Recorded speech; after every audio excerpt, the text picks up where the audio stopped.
Hi കൂട്ടുകാരെ, പുതിയൊരു വീഡിയോയിലേക്ക് എല്ലാവർക്കും സ്വാഗതം. അങ്ങനെ പത്മ ഇനി ആരും അറിയാതെ നന്ദിനി ആ വീട്ടിൽ ഒരു ഫംഗ്ഷൻ നടക്കുമ്പോൾ, അതായത് ഇപ്പോൾ ബർത്ത്ഡേ ഫംഗ്ഷൻ ആണല്ലോ നടക്കാൻ പോകുന്നത് യതീന്ദ്രൻ്റെ. അപ്പോൾ ആ സമയം സൂര്യ ആ ഇൻവിറ്റേഷനിൽ ആ പേര് എഴുതിച്ചതും ഇവിടെ പത്മയെ കൊണ്ട് തന്നെ എല്ലാവരും കൊണ്ടും ആ ഒരു ലെറ്റർ കൊടുപ്പിച്ചതും ഒക്കെ സൂര്യ ചെയ്തല്ലോ. അപ്പോൾ അതിനെക്കുറിച്ചുള്ള റിവ്യൂ അല്ല കുറച്ച് മുന്നേ പറഞ്ഞു നിർത്തിയത്. അപ്പോൾ അതിൻ്റെ ബാക്കിയാണ് കേട്ടോ. അങ്ങനെ നന്ദിനി പറയാണ്, സൂര്യ സാറ് എന്നെ ഇവിടെ നിന്ന് ഒഴിവാക്കിയേക്ക്, ഈ ഒരു ഫംഗ്ഷൻ കഴിയുന്നത് വരെ അതുവരെ മതി. കാരണം ഈ വീട്ടിലൊരു പ്രശ്നം ഉണ്ടാവരുത്. ആ ഇൻവിറ്റേഷൻ ലെറ്റർ നിങ്ങളുടെ അമ്മ എൻ്റെ പേരടിച്ചിട്ടില്ല. പിന്നീട് സൂര്യ സാർ അത് ഒരൊറ്റ രാത്രി കൊണ്ട് അടിക്കുകയും പിന്നീട് പത്മ മേഡത്തിനെ കൊണ്ട് തന്നെ എല്ലാവരെയും ക്ഷണിക്കുകയും ഞാൻ ഈ വീട്ടിലെ മരുമകളാണെന്ന് വരുത്തി തീർക്കുകയൊക്കെ ചെയ്തില്ലേ. അപ്പോൾ അത് എത്രയായാലും ദേഷ്യം ഉണ്ടാവും, അവരെ അംഗീകരിക്കില്ല. അപ്പോൾ അതുകൊണ്ട് ഞാൻ കുറച്ച് നേരത്തേക്ക് ഇവിടെ നിന്ന് പോട്ടെ, ഈ ഒരു ഫംഗ്ഷൻ നടക്കുന്ന നാളെ എന്ന് പറയുന്നു കേട്ടോ. ശരി, നീ പോയിക്കോളൂ, നീ ഒരു പണി ചെയ്തോ, എൻ്റെ അച്ഛനോട് നീ പറഞ്ഞിട്ട് അച്ഛൻ സമ്മതം നൽകുകയാണെങ്കിൽ എനിക്ക് ഇവിടെ നിന്ന് പോവാന്ന് പറയും കേട്ടോ. ഇതേ സമയം നന്ദിനി പറയാം, അയ്യോ സാറ് സമ്മതിക്കുന്നത് പോലെ യതീന്ദ്രൻ സാറ് സമ്മതിക്കില്ല, യതീന്ദ്രൻ സാറിന് ഞാനൊപ്പം ഉണ്ടാവും. അപ്പോൾ പിന്നെ മിണ്ടാണ്ടിരുന്നോ എന്ന് പറയുന്നുണ്ട് കേട്ടോ. അപ്പോൾ ഇതിനിടയ്ക്ക് ഒരു വലിയൊരു ഗിഫ്റ്റുമായിട്ടാണല്ലോ സൂര്യ വരുന്നത്. ഏറ്റവും വലിയൊരു ഗിഫ്റ്റ് കൊണ്ടുവരുന്നുണ്ട്. നന്ദിനിയുടെ 2 ഇരട്ടി വലിപ്പമുള്ള അത്രയും വലിയൊരു ഗിഫ്റ്റ് ആയിട്ടാണ് വരുന്നത്. അപ്പോൾ നന്ദിനി സൂര്യയോട് ചോദിക്കുക, ഇതെന്താ സംഭവം എന്ന്. നിങ്ങളുടെ അച്ഛന് നിങ്ങൾ എന്ത് ഗിഫ്റ്റാണ് കൊടുക്കുന്നത്? ഈ ഒരു ഗിഫ്റ്റ് അടിപൊളിയാണ്, എന്തൊരു സർപ്രൈസാണ്. എൻ്റെ അച്ഛൻ ജീവിതത്തിൽ ഇന്നേ വരെ ഇങ്ങനൊരു ഗിഫ്റ്റ് കിട്ടുമെന്ന് ഒരിക്കലും പ്രതീക്ഷിച്ചിട്ടുണ്ടാവില്ല. അങ്ങനെ ഒരു ഗിഫ്റ്റാണ് കൊടുക്കുന്നത് എന്നിങ്ങനെ പറയുന്നുണ്ട് കേട്ടോ. അപ്പോൾ ഇവിടെ നന്ദിനിയാണെങ്കിൽ അത് ആരും അറിയാതെ പൊട്ടിക്കാനൊക്കെ ശ്രമിക്കുന്നുണ്ട്. അപ്പോൾ സൂര്യ അത് പറ്റത്തില്ല, നാളെ ഇതിൻ്റെ സർപ്രൈസ് പുറത്തു വരാൻ പറ്റത്തുള്ളൂ എന്ന് പറയാം കേട്ടോ. അങ്ങനെ ഈ സമയം അന്ന് രാത്രി കഴിയാണ്. അപ്പോൾ ഈ കഴിയുന്നതിനോട് കൂടിയിട്ട് പത്മയോട് വന്നിട്ട് പറയുകയാണ്, അമ്മേ നമ്മുടെ കണക്ക് കൂട്ടലുകളെല്ലാം തെറ്റാണ്. ഓരോ ദിവസം നാടും നാട്ടുകാരും ഒക്കെ അറിയാണ് സൂര്യയുടെ ഭാര്യ നന്ദിനിയാണെന്ന്. നമ്മളെല്ലാം ഒന്നടക്കം വേലക്കാരി എന്ന് പറയുമ്പോൾ നമ്മളെ കൊണ്ട് തന്നെ സൂര്യ പറയിപ്പിക്കുകയാണ്, നമ്മുടെ മരുമകളാണ്, അതായത് ഈ വീട്ടിലെ മരുമകളാണ്, എൻ്റെ നാത്തൂനാണ് എന്ന് പറയിപ്പിക്കുകയാണല്ലോ ചെയ്യുന്നത്. അമ്മയെ കൊണ്ട് തന്നെ ആ ക്ഷണക്കത്ത് കൊടുപ്പിച്ചില്ല സൂര്യ. അതൊക്കെ ആലോചിക്കുമ്പോൾ എനിക്ക് തന്നെ ഒരിത്. അപ്പോൾ പത്മ പറയണെങ്കിൽ നീ പറഞ്ഞത് ശരിയാണ്, എൻ്റെ ഒരു കൂട്ടുകാരി വിളിച്ച് ചോദിച്ചു, നീ നന്ദിനി എന്തായാലും നീ മരുമകളായി അംഗീകരിക്കാൻ എൻ്റെ മനസ്സിൻ്റെ ആ ഒരു നന്മയുണ്ടല്ലോ, അത് പറയാതിരിക്കാൻ വയ്യ എന്ന് എൻ്റെ കൂട്ടുകാരി പറഞ്ഞു എന്ന് പറയും കേട്ടോ. ഇത് കേൾക്കുന്നതിനോട് കൂടി ഉടൻ തന്നെ കൂടുതൽ ദേഷ്യം ഇങ്ങനെ വന്നു തുടങ്ങുകയാണ് പത്മക്ക്. അങ്ങനെ പത്മ തന്നെ ഇത് പറയുന്നത് കേട്ടോ. അപ്പോൾ പത്മ പറയണേ, ഞാനൊരു വഴി പറയാം, നാളത്തെ ഫംഗ്ഷനിൽ എൻ്റെ കൂട്ടുകാരികളെല്ലാവരും എത്തും. ആ എത്തുന്ന സമയത്ത് നന്ദിനി ഇവിടെ പാടില്ല എന്ന് പറയാം കേട്ടോ. അപ്പോൾ അത് കേൾക്കുന്ന ഇന്ദ്രജ പറയാം, അതെങ്ങനെ നടക്കും, ഒരിക്കലും നടക്കാത്തൊരു കാര്യത്തെക്കുറിച്ച് പറയല്ല അമ്മ, അത് നടക്കില്ല. സൂര്യ ഏത് സമയം അവളെ വാലിൽ പിടിച്ചാല നടക്കുന്നത്. അപ്പോൾ അതുകൊണ്ട് തന്നെ ഒരിക്കലും നടക്കില്ല. അമ്മ വിചാരിക്കുന്നത് പോലെയൊന്നല്ല നന്ദിനി ഇവിടെ നിന്ന് ഒഴിവാക്കാന്ന്. അതെ, നമ്മളൊന്ന് മനസ്സ് വെച്ചാൽ തീർച്ചയായും നമുക്ക് അവളെ ഈ വീട്ടിൽ നിന്ന് ഒഴിവാക്കാം. അതെങ്ങനെയെന്ന് ചോദിക്കുമ്പോൾ ഞാൻ പറഞ്ഞു തരാം, നിങ്ങൾ 3 പേര് എൻ്റെ അടുത്തോട്ട് വാ എന്ന് പറയുന്നു. അങ്ങനെ എന്തൊക്കെയോ അവരുടെ ചെവിയിൽ മന്ത്രിക്കുന്നുണ്ട് കേട്ടോ. അപ്പോൾ ശരി, ഓക്കെ, ഞങ്ങൾ അതുപോലെ ചെയ്തോളാം, അമ്മയ്ക്ക് എന്നാൽ ഇത്ര നല്ല ബുദ്ധി ഉണ്ടാവുമെന്ന് ഞങ്ങൾ ഒരിക്കലും പ്രതീക്ഷയില്ല, ഇത് അടിപൊളി തന്നെ എന്നൊക്കെ അവർ പറയുന്നുണ്ട്. അങ്ങനെ അടിപൊളി ബുദ്ധിയാണ് എന്നിങ്ങനെ അവർ പറയാണ് കേട്ടോ. പിന്നീടാണെങ്കിൽ പിറ്റേ ദിവസം രാവിലത്തെ ആ ഒരു ഇതാണ്. അപ്പോൾ എണീറ്റ് വന്ന പാടെ കാണുന്നത് മണിയും കൊണ്ട് നന്ദിനി അവിടെ ഇങ്ങനെ എല്ലാം ഇങ്ങനെ അലങ്കരിച്ച് കൊണ്ടിരിക്കുകയാണ്, ആ വീട് മൊത്തം അലങ്കരിച്ച് കൊണ്ടിരിക്കുകയാണ്. അപ്പോൾ അത് കാണുന്ന വിജയ് പറയണേ, ഇപ്പം എന്താ ഉണ്ടായത്, നമ്മൾ ഈ വീട്ടിൽ നിന്ന് അവളെ ഒഴിവാക്കാൻ ശ്രമിക്കുമ്പോൾ അവളാണെങ്കിൽ എല്ലാവരും കയറി വരുന്ന ആ ഒരു മുൻവശത്ത് തന്നെ അവൾ വന്ന് നിൽക്കുന്നു എന്നിങ്ങനെ പറയാൻ കേട്ടോ. അപ്പോൾ അത് കേൾക്കുന്നതിനോട് കൂടി ശരിയാണ് പറയുന്നത്. അപ്പോൾ അവളെ എവിടെ നിന്ന് മാറ്റണം, നമ്മളോട് പറഞ്ഞത് അതാണല്ലോ, ഈ ഫംഗ്ഷൻ കഴിയുന്നത് വരെ നന്ദിനിയെ ഈ വീട്ടിൽ ഉണ്ടാവാൻ പാടില്ല, വലിയ വലിയ ആളുകൾ വരുമ്പോൾ അവളാണ് ഈ വീടിൻ്റെ മരുമകളെന്നും എന്ന് ഉറക്കെ യതീന്ദ്രൻ വിളിച്ചു പറയും, നമ്മുടെ അച്ഛൻ വിളിച്ചു പറയും. അപ്പോൾ അത് ഒഴിവാക്കണമെന്ന് പറയുന്നത് കേട്ടോ. അപ്പോൾ ഈ സമയം ഇവർ അതിനുള്ളൊരു പണി തുടങ്ങുകയാണ്. അങ്ങനെ നന്ദിനി എന്ന് പറഞ്ഞിട്ട് അങ്ങ് വിളിക്കുക. അപ്പം നന്ദിനി എന്താണെന്ന് ചോദിക്കുകയാണ്. ഉടൻ തന്നെ പറയണേ, ഇനി ഒരു കാര്യം ചെയ്യുമോ, എന്താ വേണ്ട മാഡം? അതെ, എൻ്റെ ഡ്രസ്സുകൾ ഒരുപാട് അല്ല ഇസ്ത്രി ചെയ്യാൻ വേണ്ടി മുകളിലത്തെ റൂമിൽ ഞാൻ ഇട്ടിട്ടുണ്ട്, അതൊന്ന് ഇസ്ത്രീയോ? അയ്യോ, ഈ സമയത്തോ? ഇവിടെ എന്താ, ഇവിടെ ഫംഗ്ഷൻ തുടങ്ങാൻ ഇനിയും സമയമുണ്ടല്ലോ, അപ്പോൾ ആ സമയം കൊണ്ട് ഇനി അതൊക്കെ അങ്ങ് ഇസ്ത്രീ അല്ല, ഈ മാലകളൊക്കെ കെട്ടാനുണ്ടല്ലോ, അത് മണിയും ഈ വിജയും കൂടി ചെയ്തോളൂ. വിജയ് നീ ചെയ്യില്ലേ? അപ്പോൾ ഉടൻ തന്നെ ഇന്ദ്രജ അവരോട് വിജയ് ഞാൻ ചെയ്തോളാം എന്ന് പറയും കേട്ടോ. അങ്ങനെ നന്ദിനി അവിടെ നിന്ന് പോകുമ്പോൾ വിജയ് പറയണം അത് ഇനി അവിടെ നിന്ന് കുറച്ച് എൻ്റെ ഷർട്ടുകളും മുണ്ടുകളും അവിടെ താഴെ ഇരിക്കുന്നുണ്ട്, അതും കൂടി അങ്ങ് ഇസ്തിരി കേട്ടോ എന്ന് പറയണം. അപ്പം നന്ദിനിക്ക് ഭയങ്കര സങ്കടമാവാണ്. നന്ദിനി ഭയങ്കര വിഷമത്തോടു കൂടി അവിടെ നിന്ന് പതിയെ പതിയെ ഇങ്ങനെ പോവാണ് കേട്ടോ. തനിക്ക് സഹിക്കാൻ വയ്യാത്തൊരു വിഷമം തന്നെ നന്ദിക്കുണ്ട്. പക്ഷെ ആരോട് പറയാൻ, തൻ്റെ വിഷമം ആരോടും പറഞ്ഞിട്ട് കാര്യമില്ലല്ലോ. അങ്ങനെ നന്ദിനി കാര്യമില്ലായല്ല, നന്ദിനി ഒതുങ്ങിക്കൂടുകയാണ്.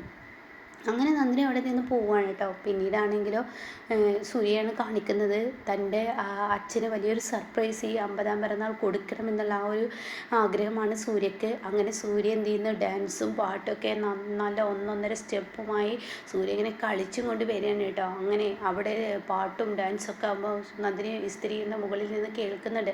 അപ്പം നന്ദിനിയുടെ മനസ്സിലൊരു തരം വിഷമം തോന്നുന്നുണ്ട്. ഈ ഒരു പരിപാടി തനിക്ക് ഇന്നേ വരെ ജീവിതത്തിൽ കാണാൻ പറ്റാത്ത പരിപാടിയാണല്ലോ. അപ്പം അങ്ങനെ ഒരു പരിപാടി കണ്ണിൽ കാണുന്നുണ്ട്. പക്ഷെ എന്ത് ചെയ്യാൻ, തന്നെ എല്ലാവരും മാറ്റി നിർത്തിയിരിക്കുകയല്ലേ. അപ്പോൾ നന്ദിനി ഇങ്ങനെ സങ്കടത്തോട് കൂടിയിട്ട് നന്ദിനി മുകളിലെ സ്ത്രീയാണ്. അപ്പോൾ സൂര്യയാണെങ്കിൽ നല്ല പാട്ടും ഇതൊക്കെ ആയിട്ട് ഇങ്ങനെ വരികയാണ്. വിവേകുണ്ട്, ആതിരയുണ്ട്, എല്ലാവരും ഡാൻസ് കളിച്ചും കൊണ്ടിരിക്കുകയാണ്. അപ്പോൾ പത്മ പറയണേ നമുക്ക് ഇതിലൊപ്പം കൂടാമെന്ന് പറയണേ. അങ്ങനെ അവരും കളിക്കുകയാണ് കേട്ടോ.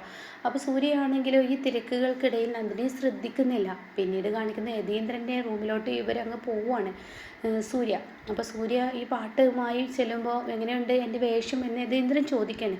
അയ്യയ്യേ അച്ഛൻ എന്തോന്ന് വേഷമാണ് ഇട്ടിരിക്കുന്നത്, അച്ഛന് ഞാനല്ല അതിനുള്ളിൽ നല്ല അടിപൊളി കോട്ടും ഇതൊക്കെ കൊണ്ടുവന്ന് വെച്ചിരിക്കുന്നത്. അയ്യോ മോനെ എനിക്കതൊന്നും ചേരത്തില്ല, ഇങ്ങനെയുള്ള ജുബ്ബയാണ് എനിക്കിഷ്ടം, ഈ ലുങ്കിയും. അത് കേട്ട ഉടൻ തന്നെ അയ്യോ അത് പറ്റത്തില്ല അച്ഛാ, ഇന്ന് അച്ഛൻ്റെ 50ാം പിറന്നാളാണ്. 50ാം പിറന്നാൾ എന്ന് പറയുന്ന അച്ഛന് വലിയൊരു സന്തോഷം തന്നെ ജീവിതത്തിൽ കിട്ടണം, അതാണ് എൻ്റെ ആഗ്രഹം എന്ന് പറയുന്നുണ്ട്. അപ്പോൾ ഇത് കേൾക്കുന്നതിനോട് നീ ഒന്നും മിണ്ടാതെ നിന്ന് എന്നിങ്ങനെ സൂര്യോട് പറയാം. അയ്യോ അച്ഛാ ഇന്ന് എൻ്റെ ദിവസമാണ്, എൻ്റെ അച്ഛനെ സന്തോഷിപ്പിക്കുക എന്നുള്ളത് എൻ്റെ ദിവസമായതുകൊണ്ട് തന്നെ ഞാൻ പറയുന്നത് പോലെ അച്ഛനങ്ങ് കേട്ടാൽ മതി എന്നൊക്കെ പറഞ്ഞിട്ട് താൻ എന്ത് ചെയ്യുന്നു, തൻ്റെ അച്ഛനെ ആ ഡ്രസ്സൊക്കെ മാറ്റിക്കുകയാണ്, കോട്ടും സൂട്ടൊക്കെ ഇട്ട് കൊടുക്കുകയാണ്. അങ്ങനെ യതീന്ദ്രന് കഴുത്തിലൊരു മാലയൊക്കെ ഇട്ട് കൊടുക്കുമ്പോൾ യതീന്ദ്രൻ അടിപൊളിയാവുകയാണ് കേട്ടോ. അപ്പോൾ അയ്യോയ്യോ ഇതെൻ്റെ അച്ഛനാണെന്ന് പറയാൻ പറ്റത്തില്ലല്ലോ എന്നൊക്കെ ഇങ്ങനെ പറയുന്നത്. എന്താടാ നിനക്ക് നിൻ്റെ അച്ഛനെ മാറ്റണം, അയ്യോ എനിക്കെൻ്റെ ഈ പൊന്നച്ഛനെ മതി എന്നൊക്കെ സൂര്യ പറയുന്നുണ്ട്. പിന്നീടാണെങ്കിലോ ഇത് മാത്രം പോരാ, അച്ഛനൊരു ഗ്ലാസ്സും കൂടി ആവാം എന്നൊക്കെ പറഞ്ഞ് കൂളിങ് വെച്ച് കൊടുക്കരുത് കേട്ടോ. അങ്ങനെ വാച്ച എന്ന് പറഞ്ഞ് പിന്നെ അച്ഛനെ കൊണ്ട് ഡാൻസ് ചെയ്യിപ്പിക്കുന്ന ആ രംഗമൊക്കെയാണ് കേട്ടോ. അപ്പോഴും നന്ദിനി മുകളിൽ സ്ത്രീ ഇതും കൊണ്ട് ഇരിക്കുകയാണ്. സൂര്യക്ക് അറിയില്ല തൻ്റെ നന്ദിനി ഇതിനിടയിൽ ഉണ്ട് എന്നുള്ള ആ ഒരു മനോഭാവമാണ്, തൻ്റെ അച്ഛനെ സന്തോഷിപ്പിക്കുക എന്നുള്ളതാണല്ലോ. അങ്ങനെ ഈ സമയം തൻ്റെ അച്ഛനും മകനുമായിട്ട് ഡാൻസ് കളിച്ചും കൊണ്ട് താഴോട്ട് ഇറങ്ങി വരികയാണ്. അപ്പോൾ ഈ സമയമാണെങ്കിലോ പത്മക്കാണെങ്കിലോ അയ്യോ ഇങ്ങേരുടെ ഒരു വേഷം എന്നുള്ള ലെവലിൽ പത്മ ചിരിക്കുകയാണ്. പത്മയുടെ ഉള്ളിൽ വലിയൊരു ചിരിയാണ്. എല്ലാ ഗസ്റ്റുകളും എത്തിയിരിക്കുകയാണ്. ഈ സമയം നന്ദിനി അവിടെ നിന്ന് ഒഴിവായിരിക്കുകയാണല്ലോ.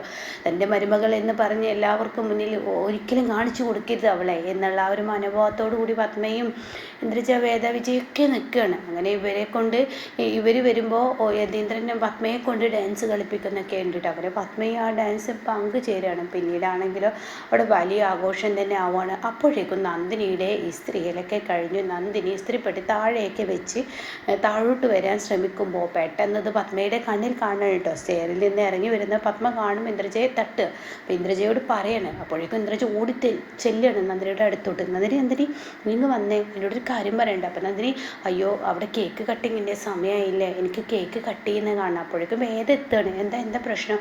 അല്ല 50ാം പിറന്നാൾ യതീന്ദ്ര സാറിൻ്റെ കേക്ക് കട്ട് ചെയ്യുക, വലിയ സാറിൻ്റെ കേക്ക് കട്ട് ചെയ്യുന്നത് കാണാൻ എനിക്ക് നല്ല ആഗ്രഹമുണ്ട്, ഞാനൊന്ന് കണ്ടോട്ടെ. അതിനെന്താ നന്ദിനി, നിനക്ക് കേക്കല്ലേ വേണ്ടത്, ഒത്തിരി കേക്ക് ഞാൻ മുകളിലോട്ട് എത്തിച്ചേരാം. മുകളിൽ കുറച്ച് പണിയുണ്ട്, കേക്ക് കട്ട് ചെയ്ത് അവർക്ക് ഫുഡൊക്കെ കൊടുക്കണ്ടേ, കുറച്ച് ടേബിളൊക്കെ വിരിക്കുക, കസേരയൊക്കെ സെറ്റ് ചെയ്യുക, അതൊക്കെ നീയല്ലേ ചെയ്യേണ്ടത്, മുകളിൽ നീ അത് ചെയ്യുമെന്ന് പറയട്ടോ. അപ്പോൾ നന്ദിനിയാണെങ്കിലും അതെല്ലാം ആ കേക്ക് കട്ട് ചെയ്തിട്ട് പോരെ, എനിക്കത് കാണാൻ ആഗ്രഹമുണ്ടെന്ന് പറയട്ടോ. അപ്പോൾ അത് കേൾക്കുന്ന ഇന്ദ്രജ വേദ പറയണേ വേണ്ട നന്ദിനി നിർബന്ധിക്കേണ്ട, നന്ദിനിക്ക് അച്ഛൻ്റെ കേക്ക് കട്ട് ചെയ്ത് കാണാൻ ആഗ്രഹം ഉണ്ടെങ്കിൽ അവൾ കണ്ടോട്ടെ, നമുക്ക് പോയിട്ട് മുകളിൽ പോയിട്ട് കസേരയൊക്കെ വിരിക്കാമെന്ന് പറയട്ടോ. അപ്പോൾ അത് കേൾക്കുന്ന ഇന്ദ്രജ പറയാൻ ശരിയാണ്, അവൾക്ക് അങ്ങനെ ഒരു ആഗ്രഹം ഉണ്ട്, നന്ദിനി ഇനി പോയി കണ്ടോ, ഞങ്ങൾ പോട്ടെ എന്ന് പറഞ്ഞിട്ട് മുകളിലോട്ട് പോകുമ്പോൾ നന്ദിനി പറയണത് വേണ്ട, ഞാൻ തന്നെ പോയിട്ട് മുകളിൽ ചെന്നിട്ട് കേക്ക് നിങ്ങൾ കട്ട് ചെയ്ത് കണ്ടോളൂ, ഞാൻ മുകളിൽ പോയി കസേര സെറ്റ് ചെയ്യാമെന്ന് പറഞ്ഞിട്ട് അങ്ങനെ നന്ദിനി ഭയങ്കര വിഷമത്തോടു കൂടി മുകളിലോട്ട് പോവുക. ഇതേ സമയം ഡാൻസൊക്കെ കഴിഞ്ഞു. അങ്ങനെ പത്മ പറയണേ ഇനി നിങ്ങൾ വന്നവരൊക്കെ കാത്തു നിൽക്കുന്നത് നിങ്ങളുടെ കേക്ക് കട്ട് ചെയ്യൂ എന്ന് പറയണേ, 50ാം പിറന്നാളല്ലേ അപ്പോൾ അത് ആഘോഷമായി തന്നെ ചെയ്യൂ എന്ന് പറയണേ. അങ്ങനെ സൂര്യ പറയും ശരിയാണ് ഡാഡി, ഡാഡി ഇത് കട്ട് ചെയ്യൂ, അതാണ് ഞങ്ങളെല്ലാം കാത്തു നിൽക്കണേന്ന് പറഞ്ഞിട്ട് കട്ട് ചെയ്യാൻ വേണ്ടി പറയണം. അങ്ങനെ കേക്ക് ഇങ്ങനെ മുറിക്കാൻ ഒരുങ്ങാണ്, കത്തിയൊക്കെ എടുത്ത് കേക്ക് മുറുക്കാൻ ഒരുങ്ങുമ്പോൾ പത്മക്ക് പറയാൻ വാക്കുകളില്ല.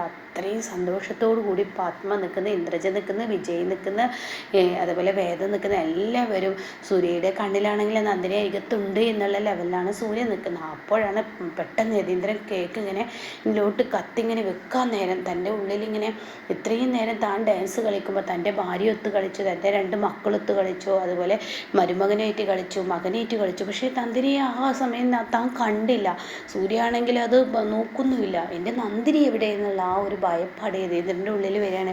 അപ്പോൾ എന്താ ഡാഡി കേക്ക് കട്ട് ചെയ്യാത്തതെന്ന് സൂര്യ ചോദിക്കുക. അപ്പോൾ തന്നെ പത്മ, നിങ്ങൾ എന്താ വന്നവരൊക്കെ അപമാനിക്കുന്ന രീതിയിൽ വലിയ വലിയ തിരക്കുള്ള ആളുകളല്ലേ, നിങ്ങൾ വേഗം കട്ട് ചെയ്യൂ എന്ന് പറയാം. അപ്പോഴേക്കും സൂര്യ, നമ്മുടെ നന്ദിനി എവിടെ, നന്ദിനിയെ ഈ കൂട്ടത്തിൽ കാണുന്നില്ലല്ലോ, നന്ദിനി എവിടെ? അപ്പോഴാണ് സൂര്യ ആകെ ഞെട്ടിപ്പോകുന്നത്. ഈശ്വര, നന്ദിനി എവിടെ? അപ്പോഴേക്കും പത്മക്കാണെങ്കിൽ ഇങ്ങേക്ക് എന്താ, തോട്ടക്കാരിയെ വിളിക്കാൻ നിൽക്കുകയാണ്, നിങ്ങൾ കേൾക്കിട്ടത് ആ പീറപ്പെണ്ണ് എവിടെയെങ്കിലും പണിയെടുത്ത് നിൽക്കുന്നുണ്ടാവും, നിങ്ങൾ ആ വേലക്കാരി പെണ്ണിന് വേണ്ടി വെയിറ്റ് ചെയ്യാതെ കട്ട് ചെയ്യൂ. അപ്പോഴേക്കും സൂര്യ, നീ നന്ദിനിയെ തിരയൂ, അവൾ ഇതൊക്കെ ആഗ്രഹിച്ചതാണ്, അതുകൊണ്ട് അവളെ നീ തിരയൂ എന്ന് പറയണേ. അങ്ങനെ മണിയും വിവേകവും അതുപോലെ ആരതിയൊക്കെ പാടെ കൂടി നന്ദിനിയെ തിരയാണ്. അങ്ങനെ മുകളിലോട്ട് സൂര്യ ഓടിച്ചെല്ലാണ്. അപ്പോൾ കാണാം അവിടെ കസേര വിരിക്കുന്ന കേട്ടോ. അപ്പോൾ ഇനി പത്മയെ അവിടെ നിന്നും മാറ്റിയിട്ടാണ് എന്താണ് യതീന്ദ്രൻ കേക്ക് കട്ട് ചെയ്യുന്നത് കേട്ടോ. അപ്പോൾ ആ ഒരു സീന് പറയാം. ഇതിൻ്റെ ബാക്കി റിവ്യൂ കേൾക്കാൻ താല്പര്യമുള്ളവർ ചാനൽ സബ്സ്ക്രൈബ് ചെയ്ത് സപ്പോർട്ട് ചെയ്യണേ.